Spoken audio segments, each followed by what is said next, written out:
Cavaleiros do Apocalipse.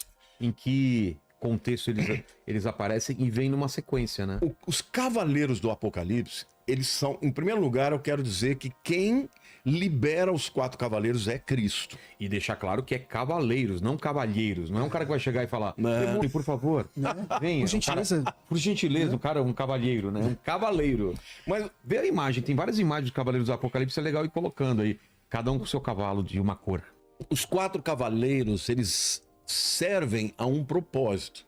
Lembra que eu li lá em Daniel que quando ele tiver acabado com os prevaricadores, aqueles que o resistem, Sim. porque hoje a igreja, por exemplo, está resistindo ao espírito do anticristo. Só que a igreja vai ser arrebatada e ele vai ficar com tudo para ele. Aí diz que ele vai começar a fazer intrigas, a fazer coisas e vai destruir e perseguir os santos. Exato.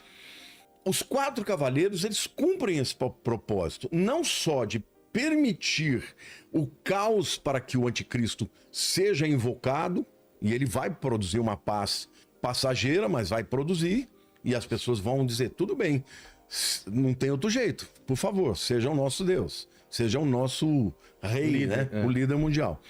O primeiro cavaleiro, eu quero dizer que é Jesus quem abre cada um dos selos, né? Os primeiros 4 selos que são abertos é a liberação dos 4 cavaleiros. Que selos são esses? De que livro? Ou é metafórico? A gente tem que deixar esse camarada perguntar, porque ele é muito inteligente. Essa história de você falar que isso aqui é limitado só por causa do entrevistador. Não, essa pergunta é maravilhosa. Se você não entende isso, se você não entender a cultura hebraica. Tá. Aquele rolo que está selado por fora e por dentro, é uma escritura de propriedade. Uma escritura de propriedade. Na época de Cristo era assim. Você escrevia, passava a propriedade e selava por fora e por dentro. Tá. Agora, o que é entregue nas mãos, das mãos de Deus para Jesus? E esses selos na época não é selo que a gente tem hoje em dia de colar. É o selo de cera, é né? aquele de cera, né? Isso. Até tem imagem, já vi, desse livro, né? Esse pergaminho, ou não sei se era feito de pergaminho. couro. É pergaminho mesmo? Pergaminho. Um pergaminho, antes disso, um pergaminho com os 7 selos.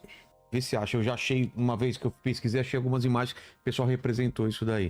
Então era para propriedade de um judeu quando tinha uma casa.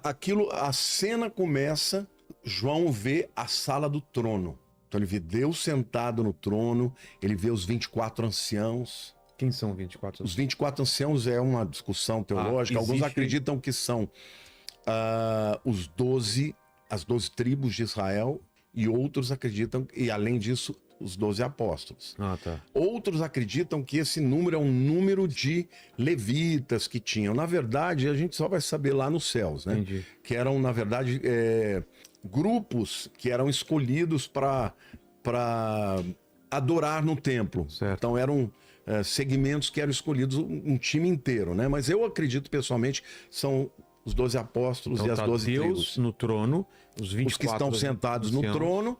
E aí, de repente, ele ouve uma voz no trono dizendo, quem é... E Deus está com o livro na mão, que é esse pergaminho selado por fora e por dentro. Certo. Quem é digno para abrir o livro e quebrar os seus selos? E houve um silêncio no céu. Aí João começa a chorar. Ele chora copiosamente, copiosamente. Por quê? Porque ele falou, ninguém era digno de abrir os livros. E aí... Olha lá. Exato. E aí ele ouve uma voz e fala, não chores, porque o leão da tribo de Judá, o cordeiro que foi morto, é digno de abrir os livros. Então é ele... É Jesus.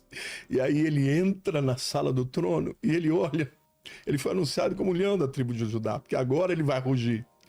Mas ele entra e ele diz, e entrou como um cordeiro que tinha sido morto. João viu Jesus com sangue. Viu Jesus com as feridas nas mãos e nos pés, com as chagas. E aí Jesus vem, pega da mão de Deus o livro e começa a quebrar. Este é o momento em que Deus fala, filho, chegou a hora.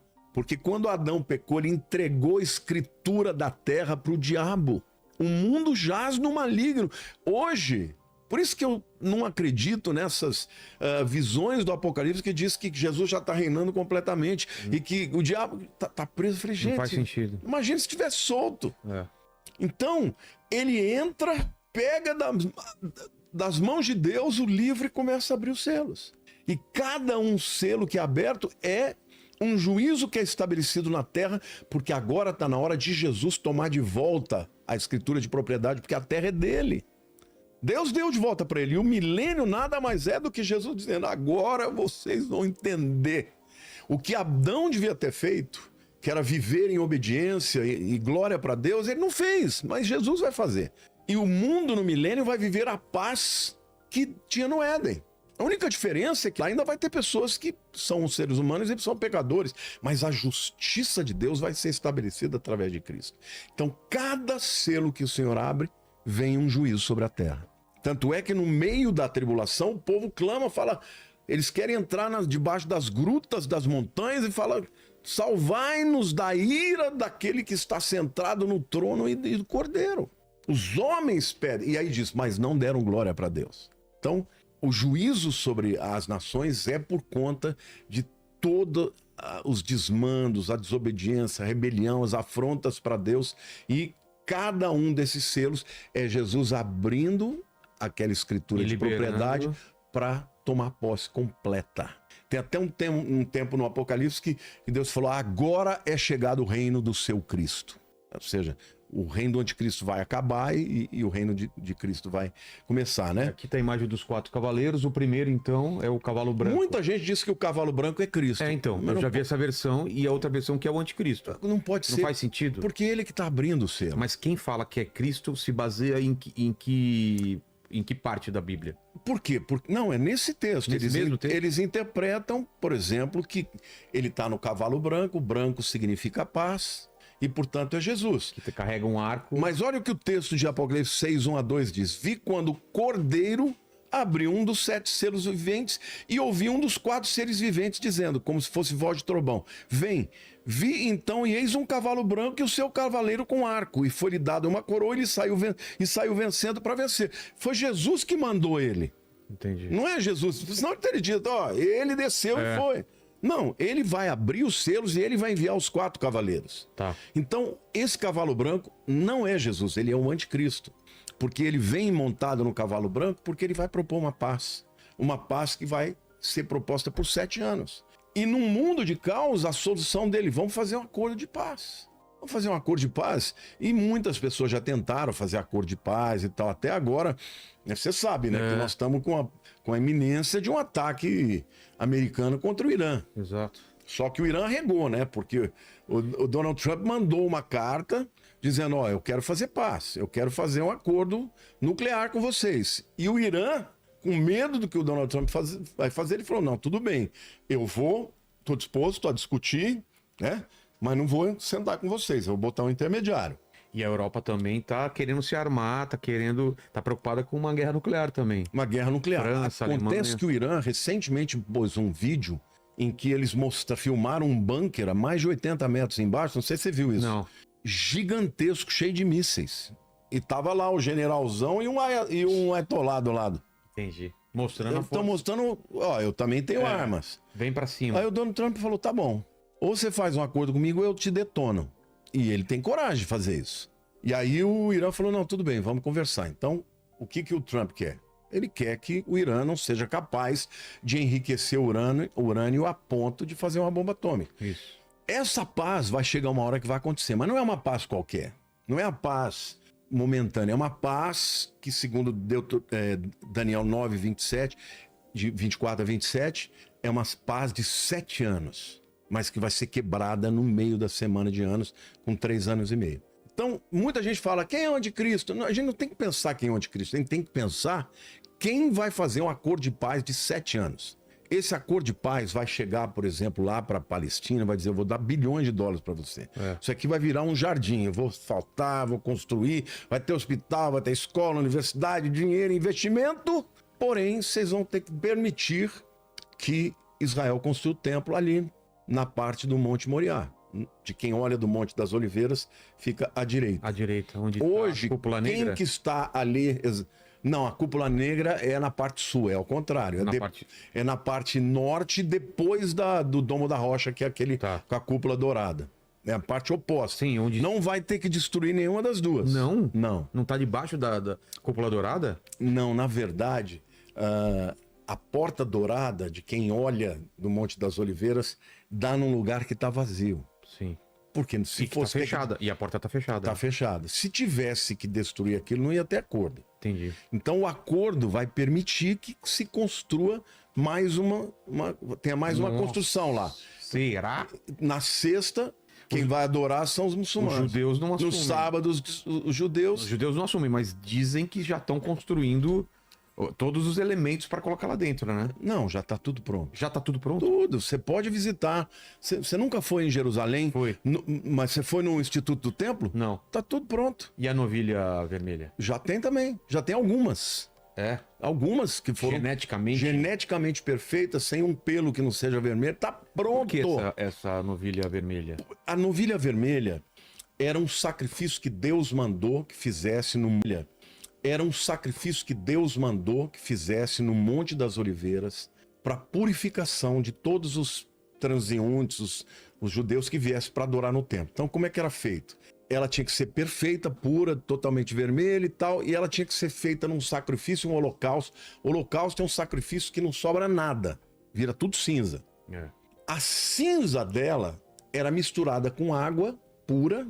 E estas cinzas, todos os judeus que entravam, passavam pelas mikvaot, que eram as piscinas de purificação, antes de entrar no templo, e eram purificados com essa água misturada com as cinzas. Entendi. Aí ele estava purificado, porque no meio do caminho eles podiam ter pisado em algum lugar morto, algum animal impuro, e Deus falou, não pode entrar aqui na região do templo sem estar purificado. Então, hoje os judeus já criaram essa novilha. Já tem várias, não é uma só, são várias. Por quê? Porque eles já estão crendo que o templo vai ser reconstruído em breve. No deserto, os chamados Koanims, que são os descendentes de sacerdotes, já estão fazendo sacrifícios. É? É. Você sabe que a palavra Cohen é um sobrenome comum aqui, né? Monja Cohen, né? É. Sabe o que é Cohen? Não. Sacerdote. É da mesma família. Esses são levitas, são descendentes dos sacerdotes, de Arão. Entendi. Entendeu? Então, tá tudo sendo preparado. Agora, para que esse templo possa ser reconstruído, vai ter que ter um acordo de paz.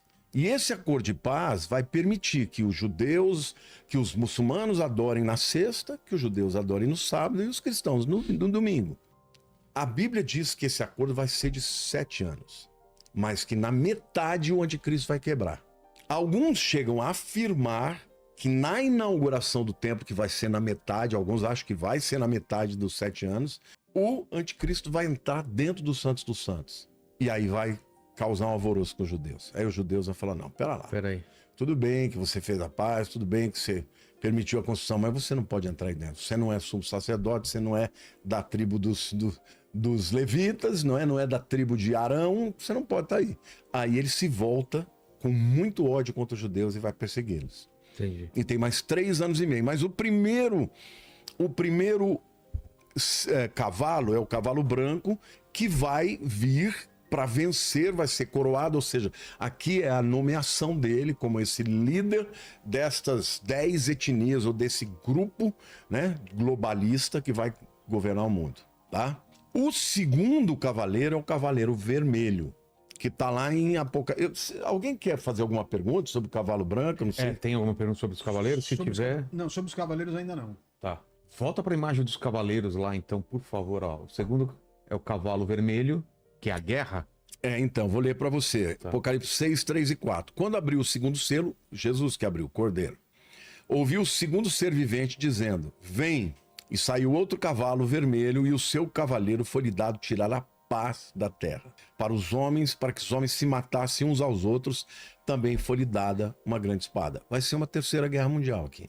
Eu acredito que não vai ser uma guerra que tem um motivo só. Vão ser focos de guerras Espalhados. diferentes que vão acabar virando uma grande guerra. Como foi na Segunda Guerra, como foi na Primeira. Hoje, por exemplo, você tem alguns focos. Você tem Rússia com a Ucrânia, você tem China querendo invadir Taiwan, não é isso? É. E você tem Israel contra o Irã, contra o Hamas, contra o Hezbollah, contra os Houthis, né? Israel, coitado, tá sempre lutando contra todo mundo, né? Coitado não, é o povo de Deus e tem a proteção do próprio Deus, né? Mas uma hora que uma guerra dessa entra, por exemplo, os Estados Unidos têm interesse na paz com a Ucrânia, também a Europa tem, mas tem interesse na paz de Israel. não quer que Israel seja invadido. Então, numa hora dessa, se os americanos entram contra o Irã, quem que é o maior aliado do Irã? China. Rússia. A Rússia? Você sabe quem manda todos os drones para a Rússia? É o Irã. É o Irã? É o Irã.